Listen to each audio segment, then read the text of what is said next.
how to add an admin on Facebook page. So if you want to add an admin on Facebook page, then what you need to do is first open up your Facebook application. After opening your Facebook, you need to go with the top right, which has that 3 horizontal lines, and then go with your Facebook page. So I'll just simply go and switch to a page.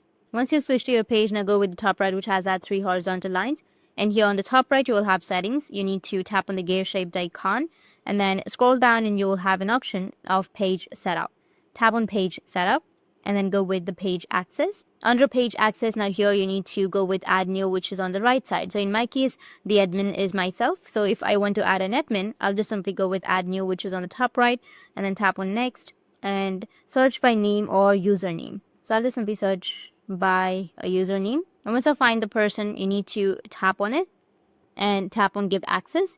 Make sure that you've toggled on the button which is allow this person to also have full control, and then go with give access.